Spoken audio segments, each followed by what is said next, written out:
Hello and welcome to episode number 157, where I'm chatting with Laura Plumb, who is the author of the bestseller Ayurveda Cooking for Beginners.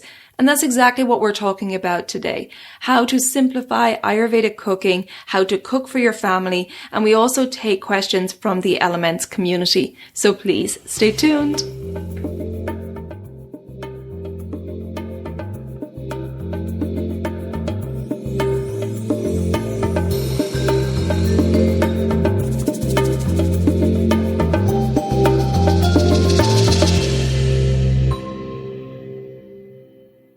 Hello and welcome to the Elements of Ayurveda podcast. I'm your host Colette, and I hope to educate and empower you to take charge of your health and well-being, preventing disease in the body and mind so that you can thrive in life. I will be sharing the holistic teachings of Ayurveda, the ancient healing tradition from India.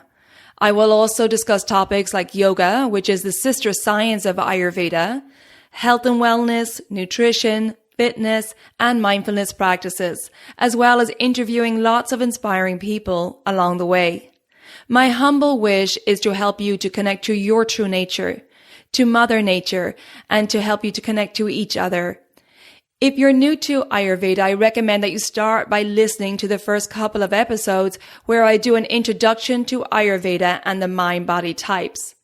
Now, if you like the content, please subscribe to the show so the new episodes will automatically download for you to enjoy.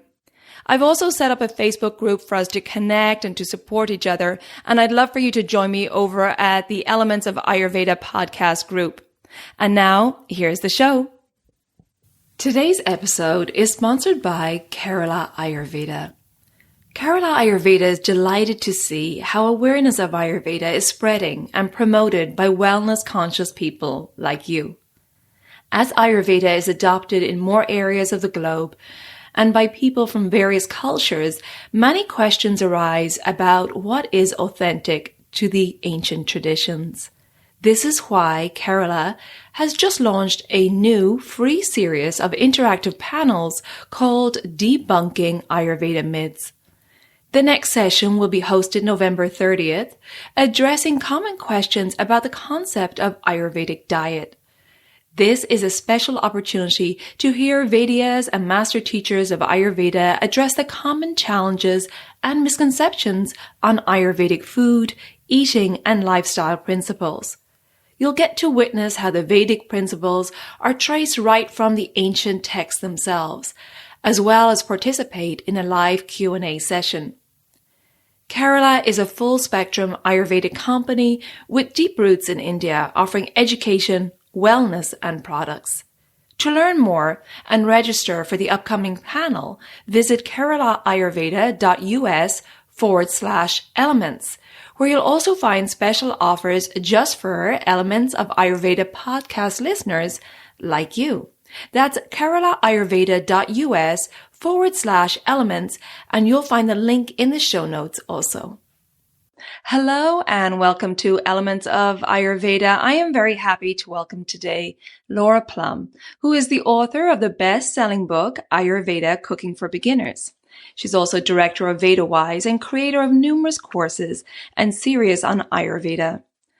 Laura promotes sacred, sumptuous living through the Vedic sciences of Ayurveda, Jyotish, Mantra, and Devi Sadhana. She has studied with some of the great masters of our time, practicing and sharing what she has learned from the heart-centered wisdom schools of the world. Her food blog, food-alovestory.com, is an inspirational resource for Ayurvedic nourishment and delight. Laura, welcome to the podcast. Thanks, Colette. It's great to be with you.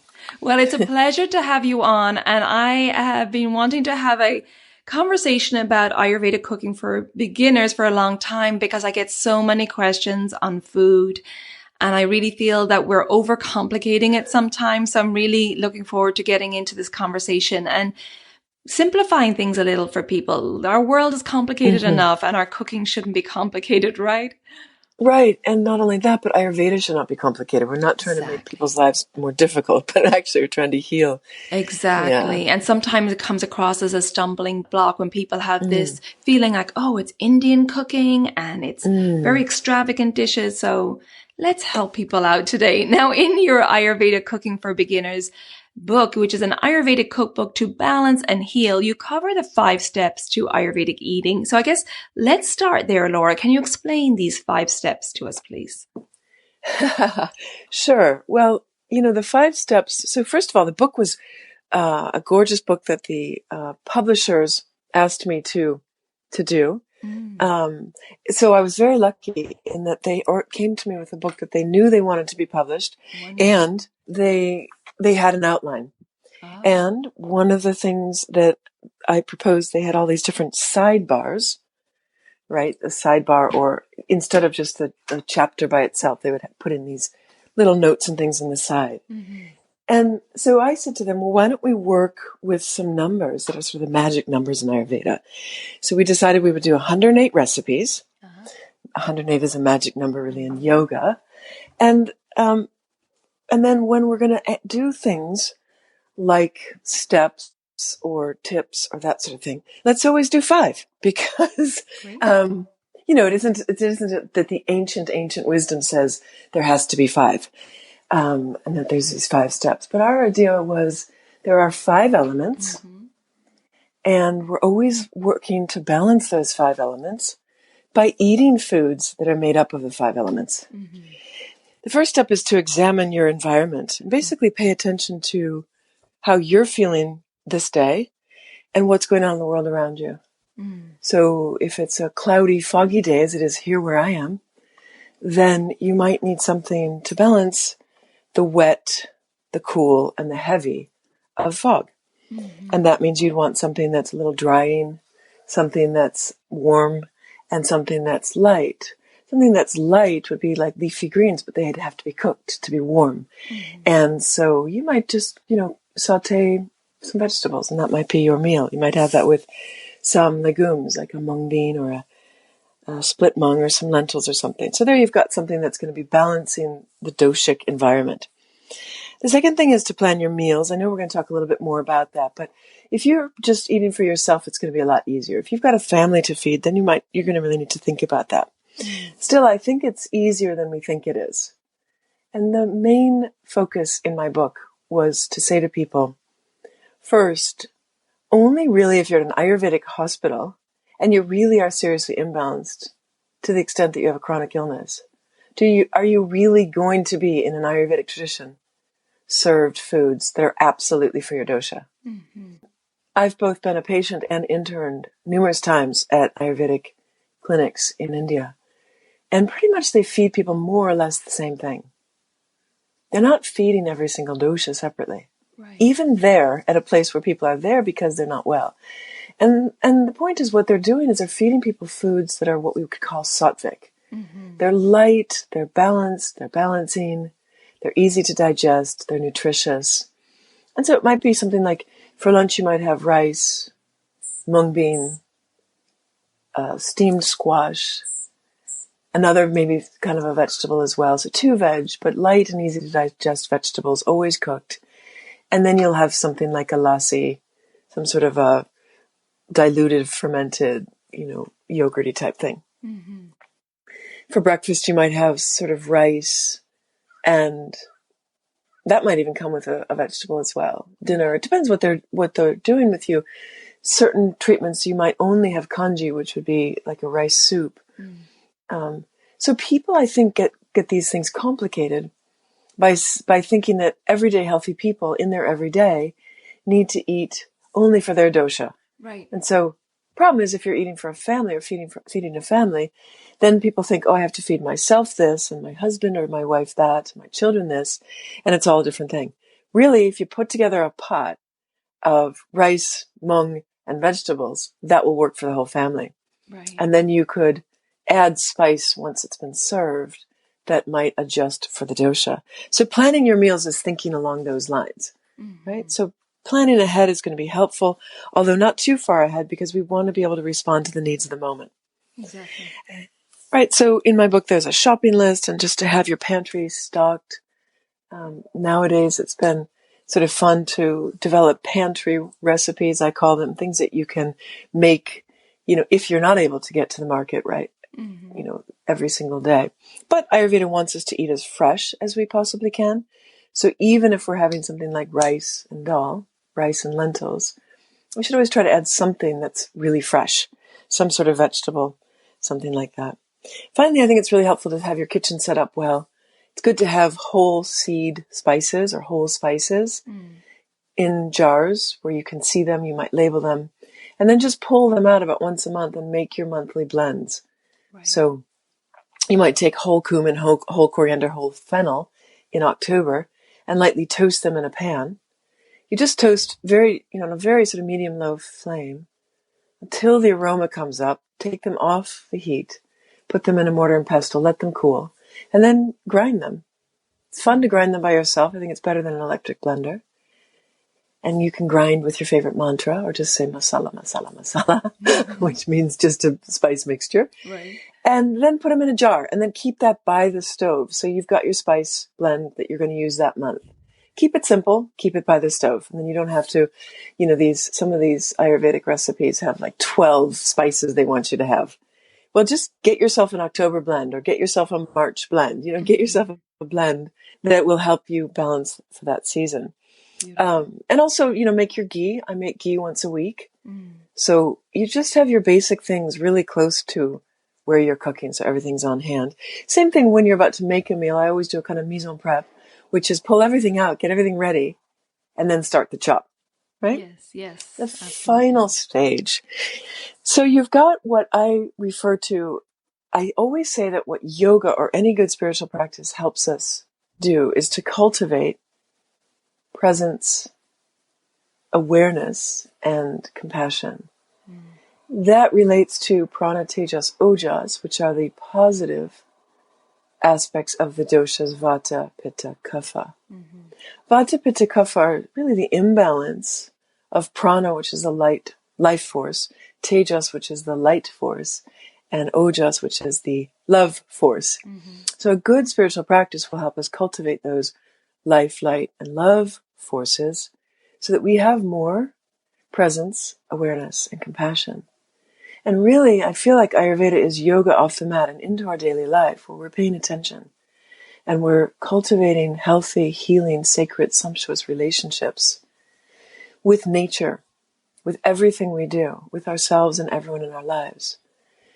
And we do that by paying attention. We do that by bringing more presence and more awareness and more compassion to ourselves and to all that we do in our lives.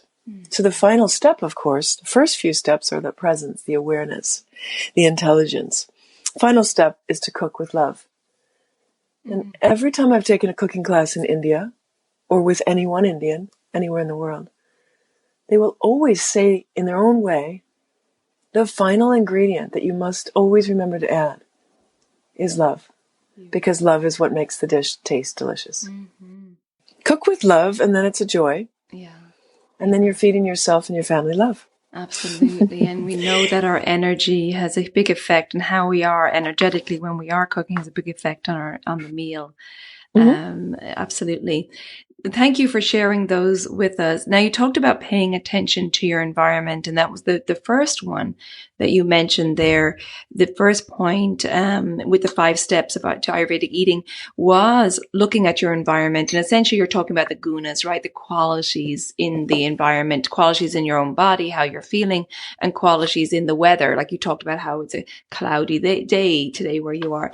And that is, a very simple concept, but also a very foundational concept in Ayurveda is this principle of opposites, right? And Can you talk a little bit more about that? Just the simplicity of it. Again, people tend to overcomplicate it, but it really is a very simple concept. Colette, I love that you're saying that, because I think that's what gets lost when people are learning Ayurveda for the first time. We're all so interested, and I love that people are interested in learning more about themselves, because the more that one is healthy, the more that they can bring that presence, right? That intelligence, that compassion to the world. So it does matter if we take good care of ourselves, and we become a morphic field, inviting others to take good care of themselves. So it ripples on. Yeah. When I've done internships in India, they don't say, oh, this person's vata, we need to treat the vata. They say this person is dry, rough, and hot. Those of you who know Ayurveda will know that that's vata, vata, pitta. Hot is pitta, but the dry and the rough is vata. And so they're going to say, what are we going to do to balance their dry, rough, and hot? We need to cool, but we also need to provide something unctuous, something wet, some liquid. So obviously that person might get some cooling oil massages, right? Right. So, well, I think it's interesting that the places where I've interned, they are so focused on the gunas, the attributes in nature. And I do think that simplifies things. Rather than having to remember what exactly is vata, right? What exactly is pitta? Right. We just pay attention. What am I feeling? And we don't even have to have memorized the list of these 20 qualities that are in nature, these 10 pairs of opposites. Exactly. Actually, if we do want to memorize, we just have to memorize 10, because as soon as we know one is hot, we know the other is cold. One is wet, the other is dry. Rough would be smooth, right? But just notice, how am I feeling? I'm feeling light, ungrounded, and scattered. What am I going to need? Well, maybe for lunch I'll have a roasted sweet potato with coconut oil and a little bit of warm spice like cinnamon. That would be grounding, right? A root vegetable sounds grounding. Right. But if I don't have time to go to the market, maybe what I'll do is I'll sit down for a minute, put my feet on the ground, and really feel myself rooting into the earth. Maybe my tailbone roots into the earth, and I take a deep breath, and I really feel myself rooting and grounding and centering and even warming. We can work with our imagination as well. We can work with our inner awareness as well. That's what I love about Ayurveda, because we are nature. So we can use the nature of ourselves to help balance the nature that might be needing that help.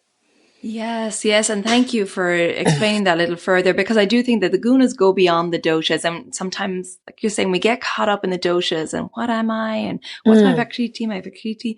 And it's like, really, no, all I need to know is, am I hot or cold? Am I, feeling scattered? Am I feeling sluggish, foggy minded? It's really just about, totally aware of the subtle energies in your body. And I think that makes it a lot easier.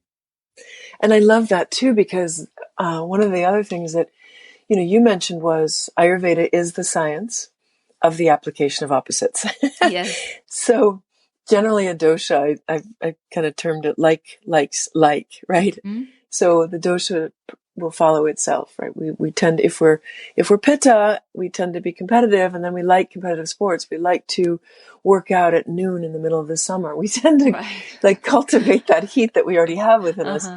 And vata people, ask them to stay to a schedule, and they really, in their sweetest way, will rebel. Yes. So they don't like that. They don't like to be pinned down. It's like a butterfly. You can't pin a butterfly down. But so the dosha tends to follow its own tendencies. So the application of opposites is genius, but also pretty, I think, intuitive. Yes. Right? If I am feeling sluggish, maybe I need to get up and go for a run or a brisk walk. Right. Yeah. And so I think that's the genius of it. And then when we think about the qualities, we're thinking about all the qualities in nature, we're realizing that Ayurveda is about a little bit more than balance. It's not like we're on a seesaw and we're trying to find that balance between that fulcrum, but actually it's harmony. Mm-hmm. The word universe means the one song. Yeah. We're trying to find that place where the notes of our own being, the song of our own cells, harmonizes with one another and harmonizes with the world. So that it's as if we are part of that one song, and we feel life is a buzz, a hum, a sweet symphony. So I like that idea that it's a harmony more than it's about balance. A lot of people say balance is an illusion. How are we ever going to find balance in this busy world? And it's true. There's so many notes and strains and tunes. It's about how do we bring all of those tunes, all of those vibratory experiences into something that is harmonized and in that sense supportive. We know what it sounds like when we feel like everything's humming along, right? Yes. That's what we're seeking through Ayurveda. Yes. That sounds much more of going with the flow. I mean, sometimes this finding balance sounds like work, and people are getting caught up in that, whereas harmonizing just sounds like more going with the flow, tuning inwards and seeing what your body needs. And it's also, balance sounds, I think, there is a still point within us, right? But I think I think that in a lot of ways, balance sounds like sort of a stopping, like, okay, I got balance, now I got to stay here. Yeah. Yeah. And that's impossible. Right. One of my teachers said something so beautiful, and I just quickly memorized it. He said, in a world that is ceaselessly spinning and infinitely dynamic, where's pause? Where's the pause button? That's the illusion. There's no such thing. We're in a world that is ceaselessly spinning and infinitely dynamic. And the way to get the sense of rest or ease or going with the flow is to literally move with it.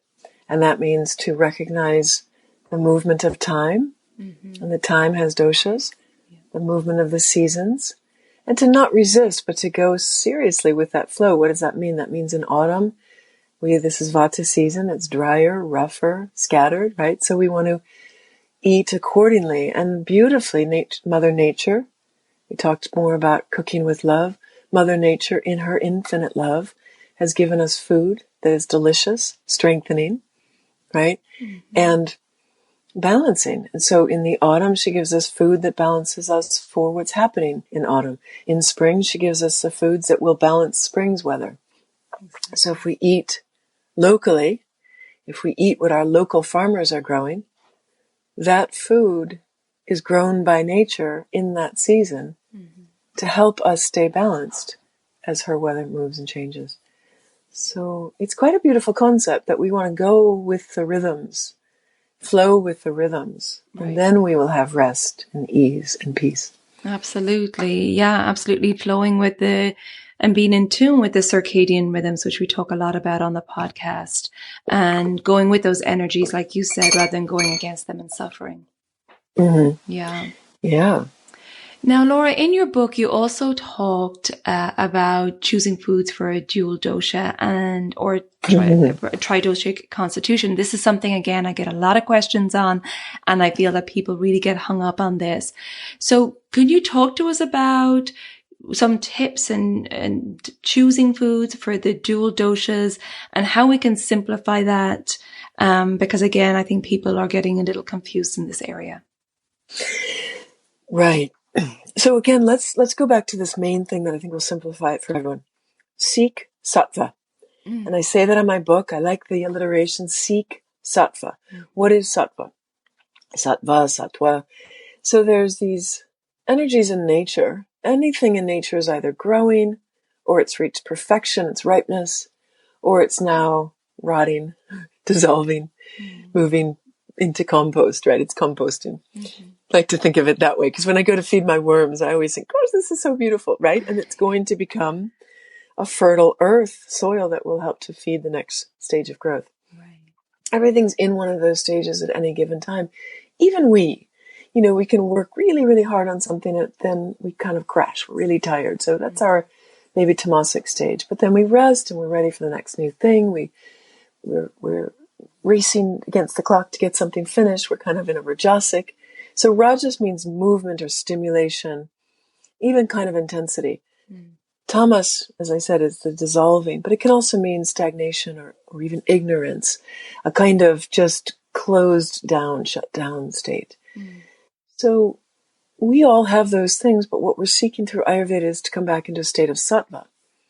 Because that sattva, meaning clarity, light, balance, peace, even sort of wholeness, the source of existence, that sort of spark, that seed in the ground waiting to burst forth into life.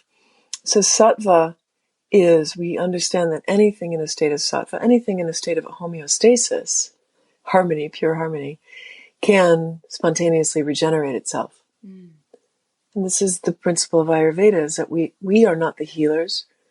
Medicine is not the healer. You are the healer. You have healing power within you.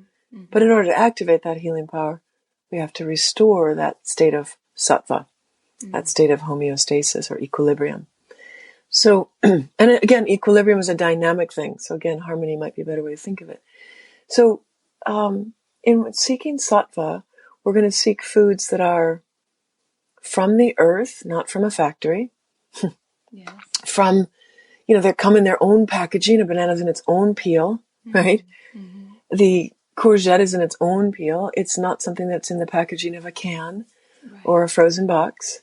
So we want food as fresh, and I call it original as possible, meaning in its original source, not 25 ingredients, but hopefully one ingredient. That's the best way to eat. And then, of course, seasonal, and as much as possible local, and as much as possible non-GMO, hopefully, and certainly as much as possible organic. And those would be sattvic foods. And then we want to prepare our food sattvically. So it's obviously going to be better to cook your rice and your mung. And then you can toss in, last 5-10 minutes of cooking, you can toss in your vegetables. They don't have to be cooked for an hour, so they're just dripping, overboiled. So that's kind of how we're thinking of it. And, we can have fruit for a snack, fresh fruit for a snack. Maybe you could warm your fresh fruit, or you can add a little cinnamon or something to an apple, that kind of a thing, to just help with some digestion. If you think about seeking sattva, you're going to be healthy. It's only, again, I'm just going to say it again because I think it's so important for people to understand. Yes. It's only if you are seriously imbalanced, or maybe you're just temporarily imbalanced. If you feel like you have a burning sensation, if you have gastric indigestion, if you have high inflammation, if you have high blood pressure, if you have what we might consider pitta disorders. And by the way, it's very hard to diagnose ourselves too, because the science is so complex. I think the issue with Ayurveda is that in trying to, those of us who have met, encountered, and learned about Ayurveda have madly fallen in love with it, because it's so beautiful to reconnect with nature and to enjoy that reunification with nature that the whole world needs. Yes. And we know that the world needs it, and we want to share it. We know that if the world could reunify with nature, we could have healing at an individual level, a collective level, and an environmental level. So we know that the mad passion we have for Ayurveda, right, is something that others will have. In seeking to share it, we've simplified it and said, look, it's just 5 elements, 3 doshas. But it isn't just that, right? It's 5 elements, 3 doshas, 7 different personality types out of those 3 doshas, and then 7 billion people plus, because we don't heal or cure a disease. We work with an individual, and we seek to restore balance to that individual, restore harmony to that individual, so they can heal themselves. That means there's potentially 7 billion different protocols. And that's the complexity of Ayurveda. All the plants in the world potentially are healing or poison. And think about how many plants there are in the world. So it's a vast science. Underlying this vast science are the simple principles that there are 5 elements, 3 doshas. And then the 3 doshas govern all the energetic movement in the body, all the energetic transformation in the body, all the structure and lubrication in the body. So Vata is everything that moves in the body. Pitta is all that's transformed, digested, metabolized in the body. And Kapha is all that gives strength, structure, lubrication, wholeness, and integrity. And those are in all of us. We all have all 5 elements. We all have all 3 doshas at work at any given time. So when we eat, we want to eat to feed the 5 elements, and we want to eat to keep the energies flowing. One of the definitions of health in Ayurveda is proper flow. All the energies in the body are in proper flow, harmonized and working together, right? So I know we've gotten a little off topic here, but I think just to say the first and most important thing is that when you seek sattva, this is why I called food a love story, because it's, sure, I love food, but it's more about food loves you.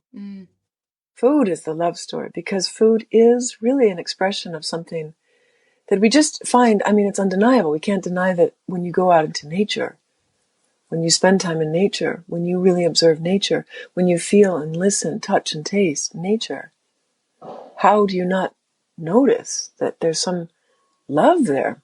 There's some beauty that's reaching out to not only touch you, but to delight you. The feeling of being in nature is like the feeling of being in love. It's calming. At the same time, it's uplifting, right? It's grounding, but it's exalting. It's strengthening, right? As well as it makes you energized. So really, when we eat sattvically, we're eating the food that Mother Nature designed for us, right? Nature came before we came. This planet Earth, long before we were here, we couldn't have lived here, not only because we didn't have the food, but we didn't have the oxygen. So it's thanks to nature growing and evolving and putting more oxygen into the air, we ultimately have an atmosphere we can live in. We ultimately have now food that can support us and keep us strong. And all of that evolved before we got here. And it evolved intelligently. And we are an intelligent response, you could say, to nature's evolution. So there's a knowingness there, and we ought to be able to trust it. Yeah. I think in our disconnect from nature, we've lost our capacity to trust nature. 100%. And that means we've lost our capacity to trust the environment, the nature around us, but our own nature too. Yeah. So first and foremost, I just invite people to try to experience that reunification of nature. And in that, ask yourself, can I trust this? And can I trust that this is in me too?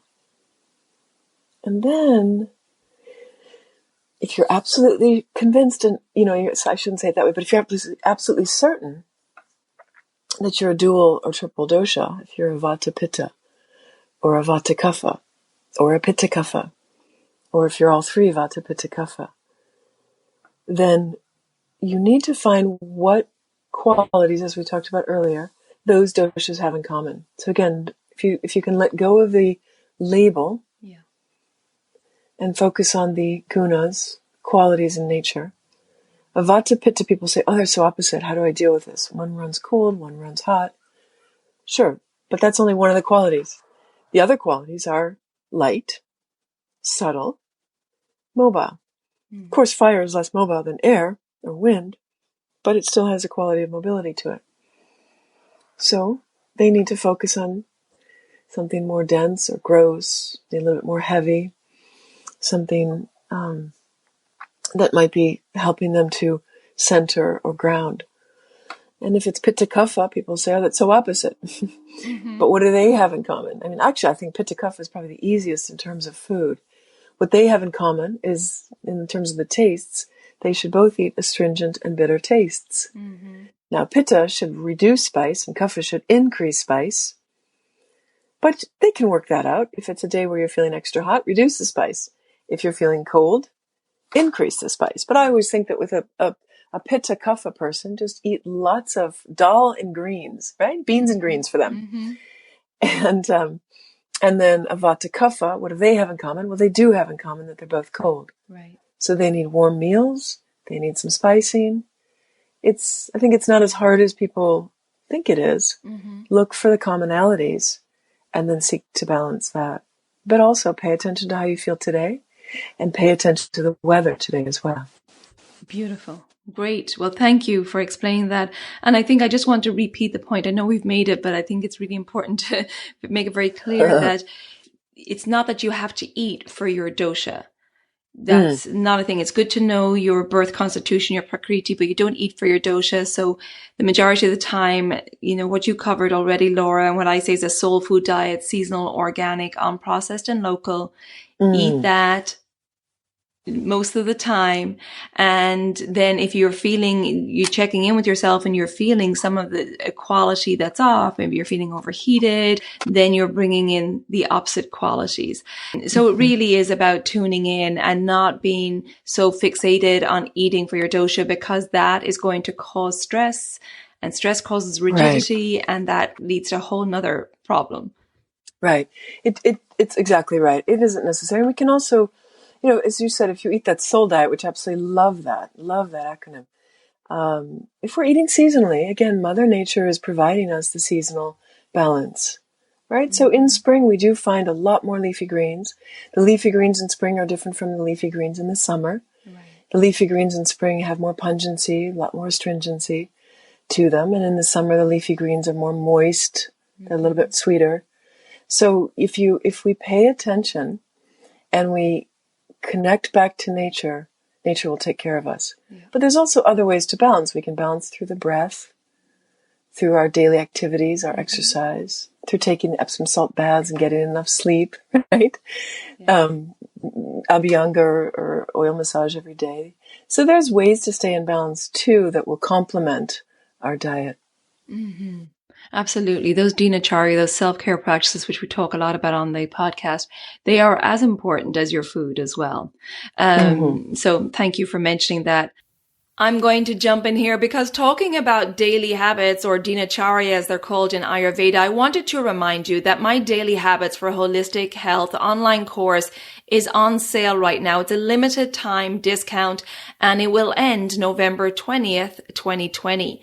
This is a 28-day self-paced online course. We talk in detail about the circadian rhythms and I help you set up triggers in your day so you can implement these daily self-care practices that will keep you in tune with these daily energy cycles rather than going against nature and suffering.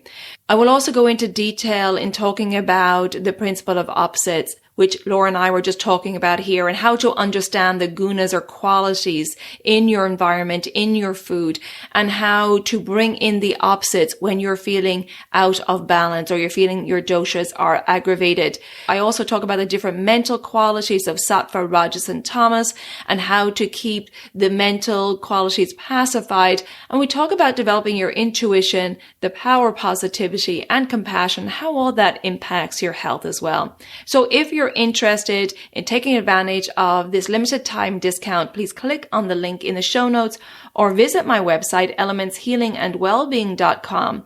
Go to the events tab and you'll find the limited time discount there. If you're listening to this podcast episode after November 20th, go to the services tab and go to programs, and there you will find the Daily Habits for Holistic Health online course.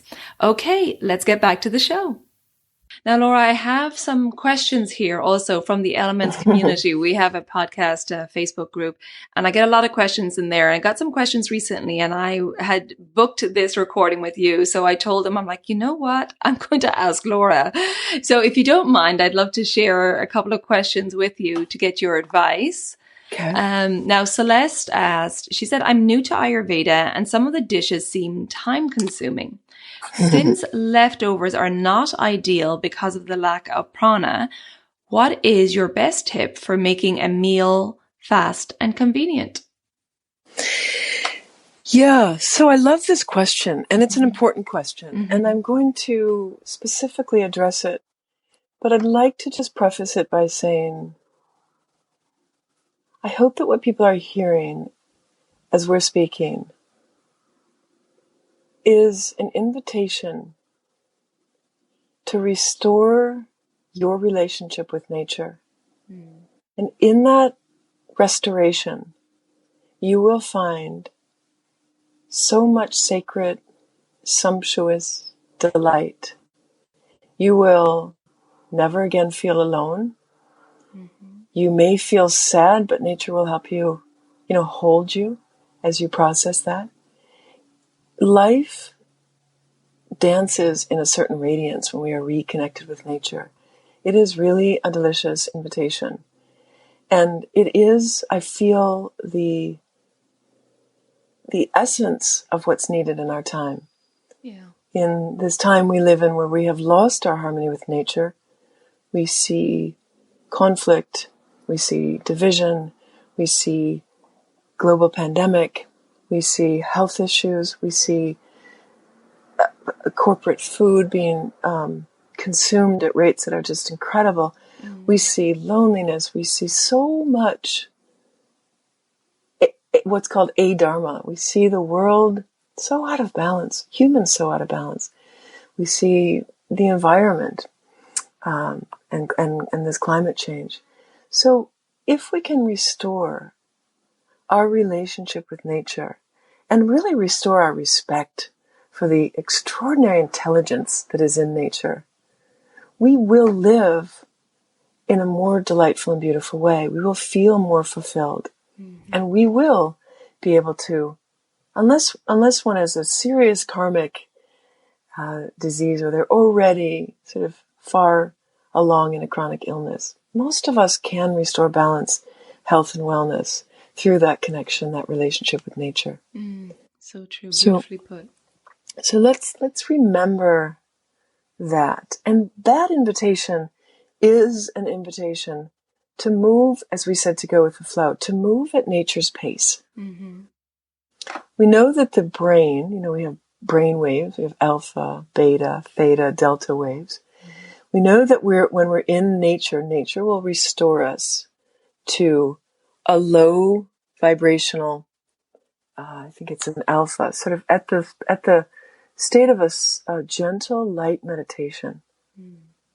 Right? So we know that nature calms us, in other words. We know that we can test that. We can see that the brain waves slow when we're in nature, slow positively into a state of either light meditation or creativity, it said.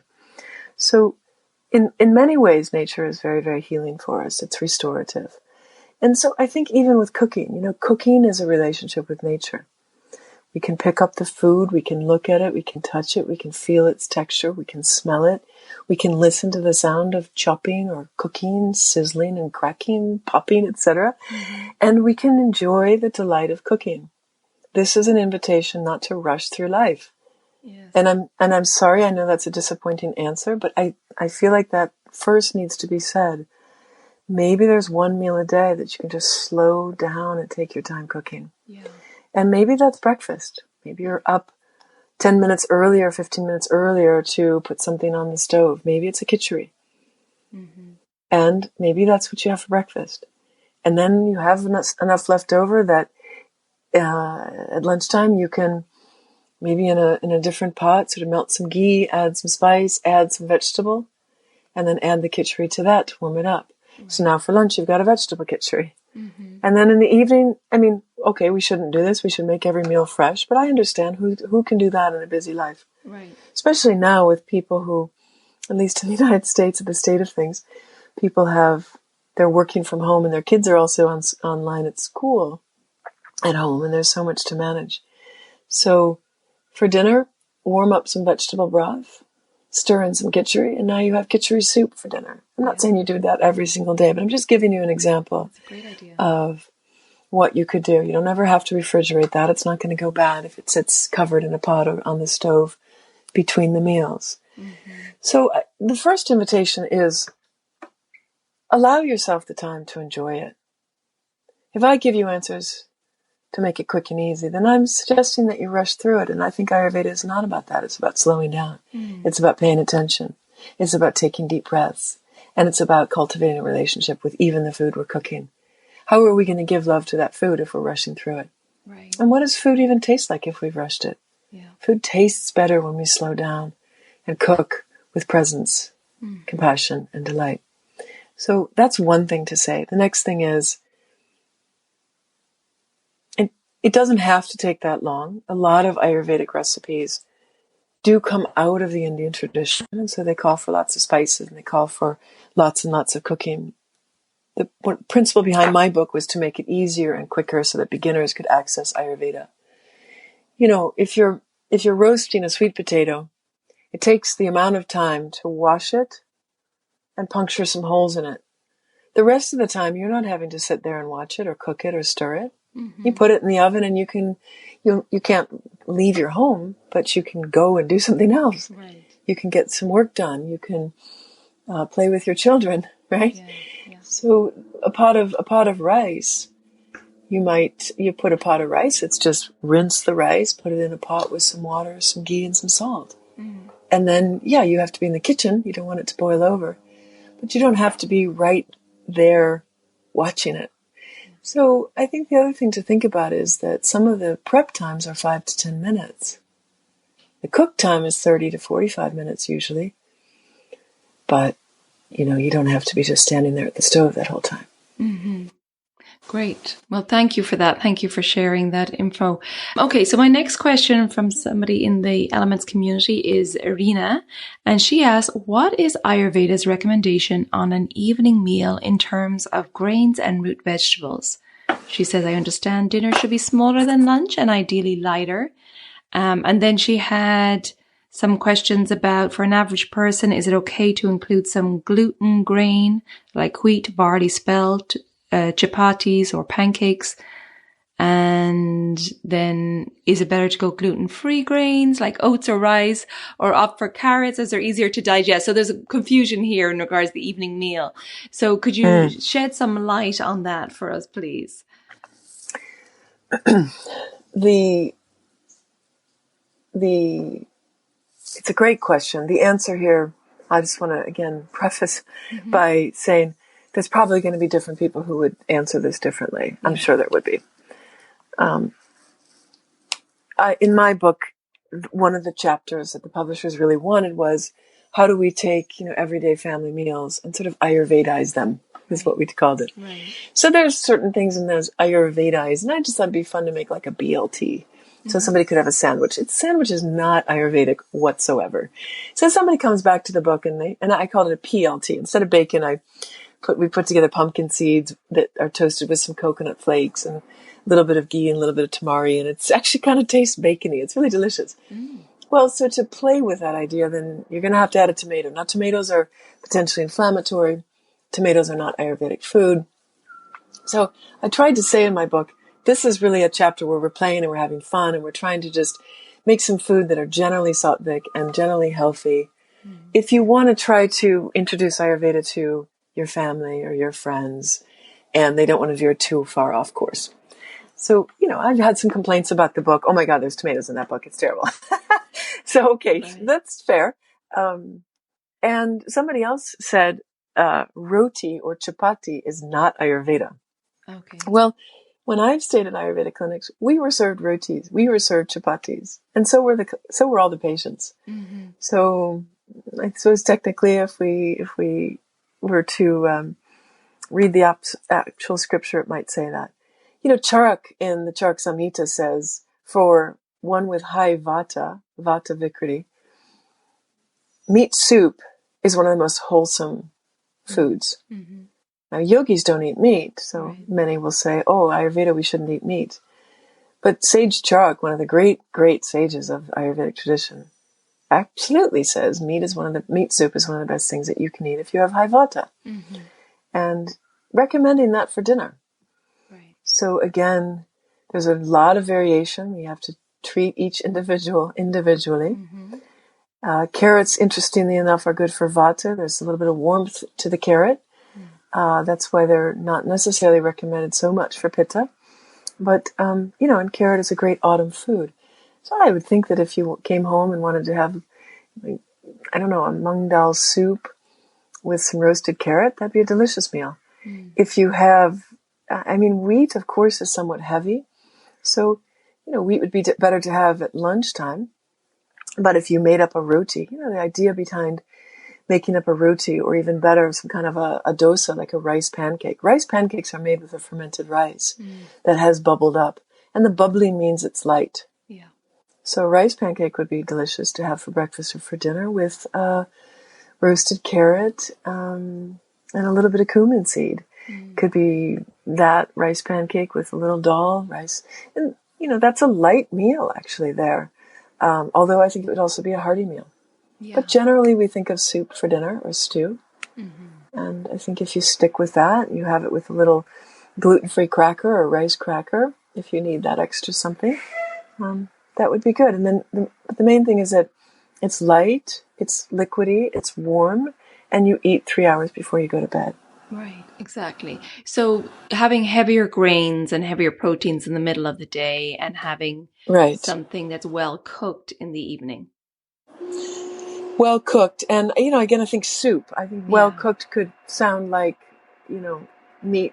That's true. Veg, yes. potato. Yes, that's true. So soupy is a good idea. That's why they called it supper, right? Exactly. Supper means soup. Soup or stew, perfect for this time of year. Right. Absolutely. And then the root vegetables at this time of the year are great, like your beetroot and your sweet potato and carrots and so on.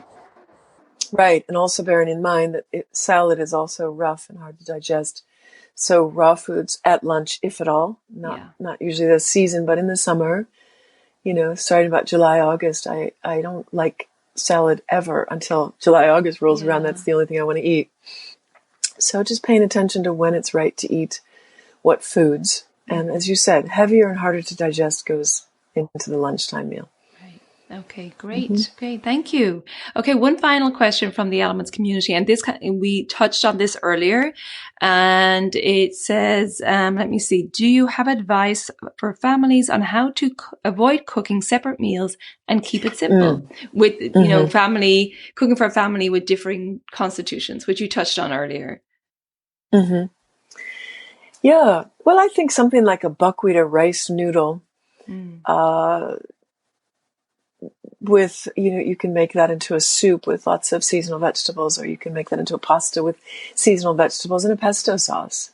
I mean, it doesn't have to be Indian whatsoever. Right. We can Ayurveda-ize. One of my next books I want to write will be Ayurveda-izing the world's cuisine. I like that. Yeah, because I think that ancient traditions all had a little Ayurveda, nature's wisdom in their food culture.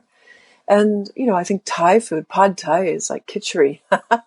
Pad Thai is a rice noodle, so there's the rice. Yeah. They have mung bean sprouts, tofu, peanuts, which is a legume, so 3 different kinds of legumes, and some vegetables tossed in. So pad Thai and some spice. That's actually almost like a khichdi, deconstructed. Yes. So, just think about what's going to be healthy. What can you make in one pot?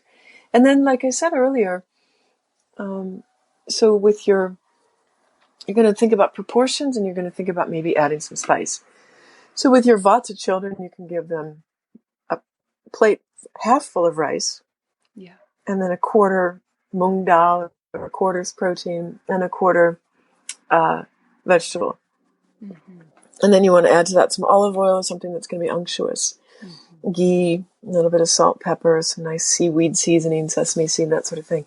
With your Pitta, it's kind of thirds. Rice, dal, vegetable. I'm just giving that as an example of a meal. Great. And then with your Kapha, there's rice is a quarter at the most, right? And then the rest of it is split between dal and vegetable.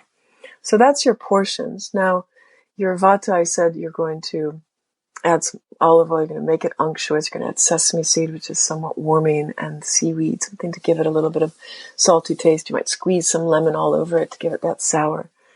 And then with your Pitta, you're going to, I think they're going to love it just like that. Right? They're going to love it. However you've seasoned it in the cooking is going to be good. They don't really, once the Pitta has come back to a sattvic state, they usually don't seek too much spicing, and they can taste the food.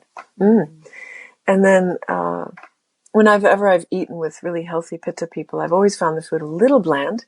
So I'm not that Pitta. I'm a little Pitta, but not so much. But that's what works for them. And I notice that seems to work really well. I also notice that in the summer, I want my food more bland versus in the winter when I want a lot more spice. Speaking of winter, late winter, early spring is our Kapha season. With the Kapha person now, you can make them a spicy oil. So you could take some red pepper flakes, ground black pepper, whatever the favorite spices after that would be, some cinnamon, some clove, some cumin, and you could toast that and then add some ghee or some oil to it, and just put that aside after you've kind of melted that or heated that all together. Put that aside, and then they can drizzle that on their meals. Perfect. So they have not too much oil, but some spice. So lots of black pepper added to a Kapha meal, very simple to do.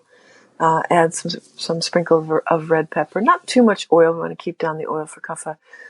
So it's about portion and then garnish. Yeah, that's you could fantastic. Add parsley to the Kapha meal, cilantro to the Pitta meal, and maybe some basil to the Vata meal. Yeah. So simple things that are easy to do. Right. And you're not cooking different meals. You're just, like you said, the portions, sizes, the amounts of each food type. And then if you need to add a little extra spice, you cook it off on the side and they drizzle it over. I love that advice, Laura. So simple, so quick, and less stress. It's portion proportion, right? So Kapha doesn't need to eat as much, but portion proportion, and then garnish. Very good. Perfect.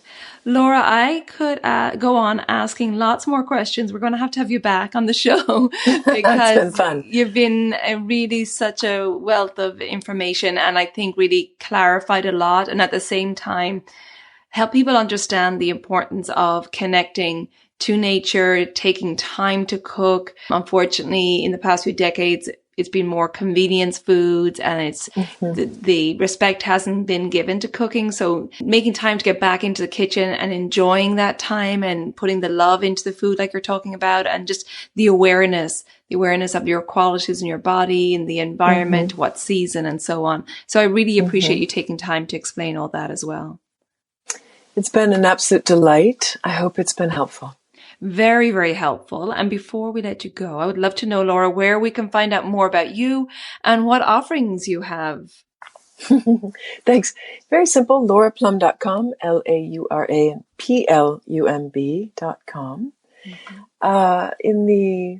In January, I'm doing a 21-day Ayurveda immersion called Living Ayurveda, and that's going to have daily classes. And we're gonna have a week on food and a week on self-care and a week on mindset. So that's going to be a deep dive for the new year. And then in February, I start the Ayurvedic Integrative Nutrition Training. And that's a professional course that's designed for either healthcare professionals, because so many people, whether it's allopathic or Eastern medicine, they're still not learning about diet, food, nutrition, and digestion. And that's such a key part of Ayurveda. And it's also for people who are brand new. And I give people my 4 seasonal cleanses. I give people a presentation to take out to the community. So by the end of this course, you're ready to launch a new career. So that starts in February, and that's a lot of fun. I've had people say to me after they graduate from that course that not only do they have a new perspective, not only do they have more joy and radiance in their own life, not only do they have medicine or healing knowledge for others, but they have a whole new set of friends. And I love that we grow community as well as growing our Agni. Exactly. It's all about that love. That's what it comes back to. Putting love into the people around you and to your food. It's really important and very nourishing for us and very sattvic. Yeah, thank you for doing that, Colette, because I know you're doing that in the world too. So I appreciate you. Thank you for the life, the light, and the love that you cultivate strongly and powerfully. Yeah. Thank you. It's my pleasure. Laura, it has been an absolute pleasure to talk today. Take good care of yourself. And again, I appreciate all the wisdom you've shared with us today and everything you're doing in the world. Thank you. Okay, take care, Laura. Thank you. Bye-bye. I hope you enjoyed that conversation as much as I did with Laura. Please check out Laura's website, lauraplumb.com, and that link is in the show notes. If you think this episode will be helpful to family or friends, please share it with them so we can make Ayurveda cooking less scary and people can be more comfortable using food as medicine and introducing this into their lives. If you would like to share your comments on the episode, or if you try some tips that Laura shared today, please share with us over on the Elements of Ayurveda podcast Facebook group. I'll put that link in the show notes also. If you haven't already subscribed to the podcast, please do so, and your episodes will automatically download for you, and you can rate and review the podcast wherever you listen to your podcast. I would really appreciate that so we can spread this wisdom of Ayurveda out into the world. And don't forget about the limited time discount on the Daily Habits for Holistic Health course. You can find that link in the show notes. That discount is running until November 20th, 2020. That's all for now. Please take good care of yourself, be well, and slán go fóill. Bye for now.